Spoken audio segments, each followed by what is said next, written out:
नमस्कार दोस्तों, मेरा नाम है विमल सिंह बालाजी। स्टडी अड्डा में आप सभी का स्वागत है। बीपीएससी टीआरई 3.0 री एग्जाम को लेकर के कल 19 जुलाई से लेकर के परीक्षा आपकी स्टार्ट हो रही है। फिर सारी परीक्षाएं क्रम से चलेंगी। उन सभी परीक्षाओं को देने से पहले ऑफिशियल नोटिफिकेशन एक जारी हुआ है कि किन किन बातों का आपको ध्यान रखना है। हो सकता हो कोई गलती आप यहाँ कर रहे हो, तो इसीलिए सारे पॉइंट आप एक बार ध्यानपूर्वक देख लीजिएगा। तो यहाँ पर बीपीएससी टीआरई 3.0 पुनर्परीक्षा को लेकर के नोटिफिकेशन जारी हुआ है। पहला पॉइंट है कि अभ्यर्थी परीक्षा प्रारंभ होने के 2 घंटे पूर्व परीक्षा केंद्र पर पहुंचना सुनिश्चित करेंगे। परीक्षा प्रारंभ होने के 1 घंटा पहले परीक्षा केंद्र में अभ्यर्थियों को प्रवेश की अनुमति नहीं दी जाएगी। सबसे पहला तो इम्पोर्टेंट पॉइंट यही है कि जो एग्जाम टाइमिंग है उससे 1 घंटा पहले ही गेट बंद हो जाएगा। तो अगर आप कहीं दूर से ट्रैवल करके जा रहे हैं और एकदम एग्जैक्ट टाइम का आपने रखा है कि इतने समय में पहुंच जाएंगे, तो ट्रैफिक वगैरह की समस्या कई बार फंस जाती है। इसलिए आपको समय से पहले ही चलना होगा। इस चीज़ को ज़रूर ध्यान रखिएगा, क्योंकि इतनी मेहनत आपकी सारी बेकार हो जाएगी। बाकी जो भी प्रवेश पत्र पर अंकित आवश्यक निर्देश हैं उसको आप ध्यानपूर्वक पढ़ सकते हैं और उसका अनुपालन करेंगे। दूसरा पॉइंट है कि अभ्यर्थी ई एडमिट कार्ड जो आपका आया था पहले, वो डाउनलोड करने के समय ये जरूर सुनिश्चित करेंगे कि रोल नंबर के समक्ष बार कोड निश्चित रूप से अंकित रहे।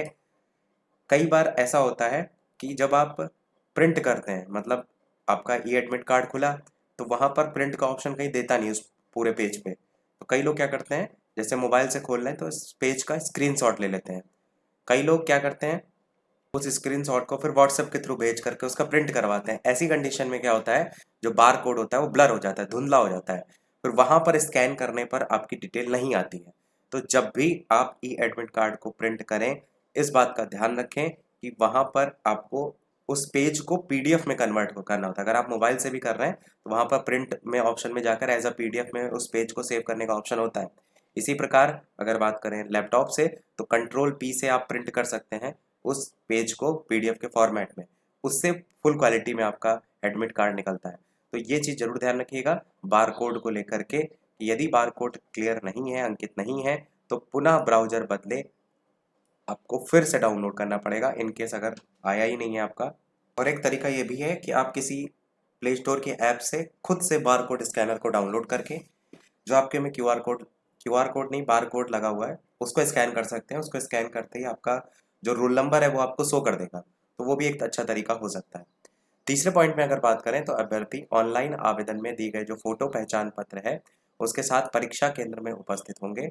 फोटो पहचान पत्र में आधार कार्ड या ड्राइविंग लाइसेंस या जो भी आपके पास है, उन्हें परीक्षा केंद्र में अन्यथा प्रवेश नहीं दिया जाएगा। चौथे पॉइंट पे है कि ओएमआर आंसर सीट में क्वेश्चन बुकलेट का सीरीज अंकित रहेगा, जो आपकी ओएमआर सीट होगी। अभ्यर्थी क्या करेंगे, ओएमआर सीट में क्वेश्चन बुकलेट की संख्या लिखेंगे।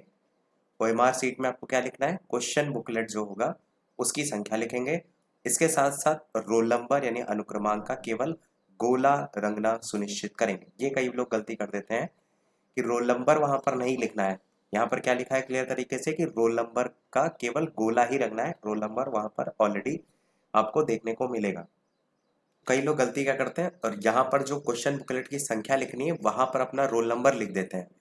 तो ध्यान दीजिएगा, ओएमआर आंसर सीट में जहां पर फिल करना है वहां पर क्वेश्चन बुकलेट की संख्या लिखना है, और जहां पर गोला भरने हैं वहां पर उस क्वेश्चन बुकलेट के गोला नहीं भरने, वहां पर इस रोल नंबर के केवल गोला रंगना सुनिश्चित करेंगे। चौथा पॉइंट बेहद महत्वपूर्ण है, इसको जरूर ध्यान रखिएगा, गलती इसी में ही सबसे ज्यादा होती है। पांचवा पॉइंट है कि इस परीक्षा में उम्मीदवारों को औपबंधिक रूप से प्रवेश की अनुमति दी गई है। जो भी एडमिट कार्ड वगैरह आपका जारी किया गया है, पात्रता के संदर्भ में ऑनलाइन आवेदन में जो भी प्रविष्टि उसमें अंकित तथ्यों के आधार पर विधिवत जांच सत्यापन के बाद ही उनकी अभ्यर्थता पर आयोग द्वारा निर्णय लिया जाएगा। छठे पॉइंट में कि आवेदन में अंकित तथ्य किसी भी समय जांच के क्रम में अन्यथा पाए जाने की स्थिति में आपकी उम्मीदवारी रद्द की जा सकती है और आगामी परीक्षाओं से भाग लेने से वंचित किया जा सकता है।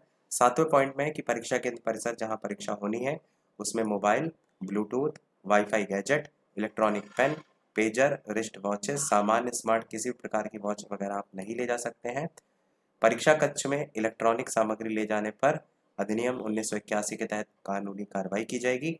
कदाचार में पाए जाने की स्थिति में परीक्षा सहित आगामी 5 वर्षों के लिए तथा परीक्षा से संबंधित भ्रामक और सनसनीखेज अफवाह फैलाने की स्थिति में 3 वर्ष के लिए आयोग की परीक्षाओं से वंचित किया जाएगा।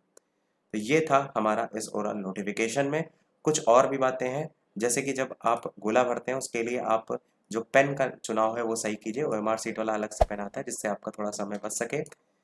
इसके साथ साथ जो भी सभी पेपर में सेक्शन आते हैं उसका भी विशेष आपको ध्यान रखना है कि ऐसा ना हो कि मैथ आप स्टार्टिंग में करना स्टार्ट कर दें और उसी में ही निकल जाए आपका 1-1.5 घंटा और बाकी ऑप्शन के लिए यानी बाकी जो पोर्शन आता है उसके लिए समय ना बचे, तो वो गलती आपको नहीं करनी। और एक गलती ये देखने को भी मिलती है कि कई लोग पेपर पर ही सारा क्वेश्चन पेपर सारा कर डालते हैं। जो गोला भरना है उसके लिए वो सोचते हैं कि आखिरी के 10-15 मिनट बचेंगे तब हम गोला भर लेंगे।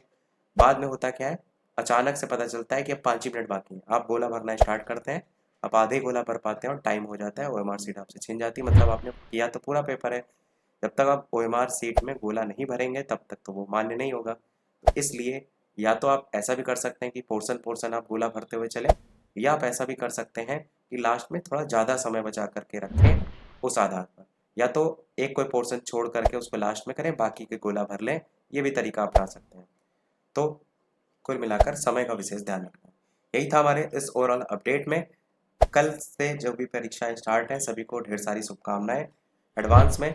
यही था ओवरऑल अपडेट में। कोई चीज़ रह गई हो, कोई इंपॉर्टेंट पॉइंट, तो आप कमेंट में बता दीजिएगा ताकि दूसरों की भी हेल्प हो सके। तो वीडियो लाइक शेयर सब्सक्राइब कीजिएगा। मिलते हैं अगले अपडेट में, तब तक के लिए नमस्कार, जय हिंद।